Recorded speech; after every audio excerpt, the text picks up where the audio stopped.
Thank you and good morning everybody. If this is European democracy in action, as we have heard this morning, I suggest we have a rethink. We are told that as a result of the European elections Mr Juncker here is the nominee. Well, I can tell you that absolutely nobody in the United Kingdom knew that when they voted in the European election it had anything to do with the next nominee. And the truth of it is your voters actually in your countries did not realise what this process was. Mr Juncker's name did not appear on any single ballot paper. And the whole thing has been the most extraordinary stitch-up. I mean, the loser, Mr Schulz, gets the consolation prize of being an unprecedented second-term president in the Parliament. I mean, it's all just a pretence that we're increasing democracy. Now, of course, I'll be told, yeah, but hang on a second.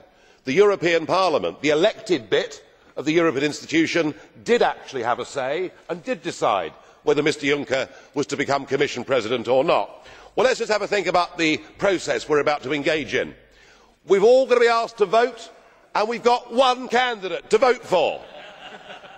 I mean, it's like good old Soviet times, isn't it? Surely democracy means you get rather more of a choice than one. But I think far worse than that, it is going to be a secret ballot. I mean, you really couldn't invent it, could you?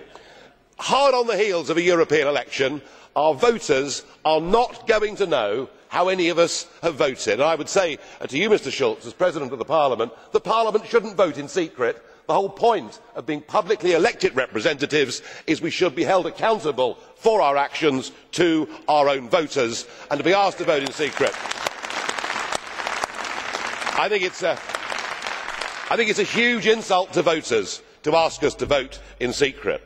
Now, I would have thought, after the huge advances in the Eurosceptic vote, there might have been a rethink somewhere in Brussels, but clearly that was not to be.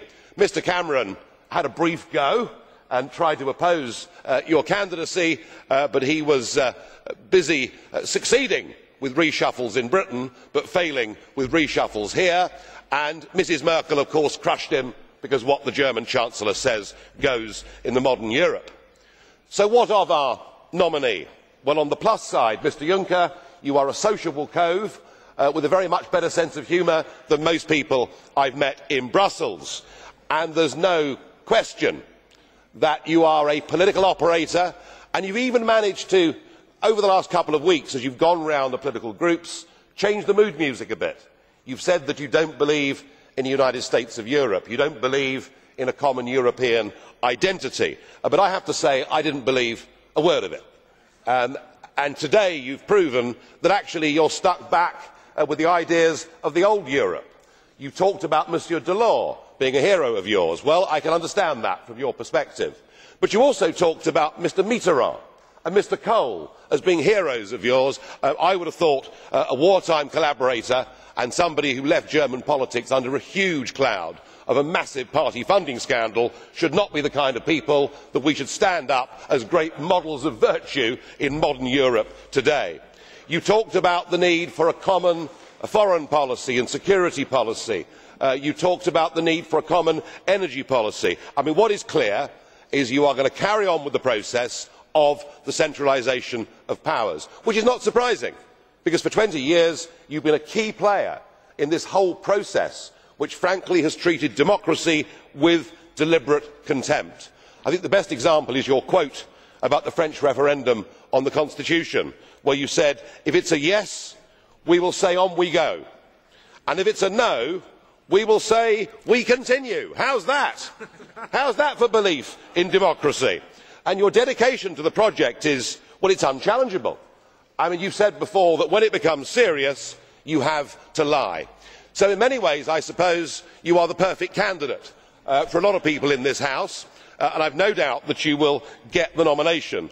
But we are being asked to vote for the ultimate Brussels insider, somebody who has always operated with dark backroom deals and stitch-ups, and I have to say that our group overwhelmingly will vote no. We do not want business as usual. We want real change.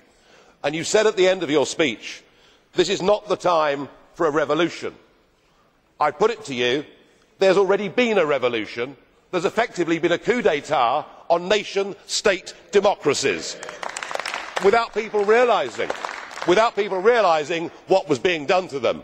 And these elections, the Eurosceptics may not yet have a majority in this House, but please do not think we are over, because the vast majority of European people do not want a European state, do not want a European Commission to be the executive, do not want that flag and do not want that anthem. So you will get elected and will enjoy doing battle over the course of the next year or two.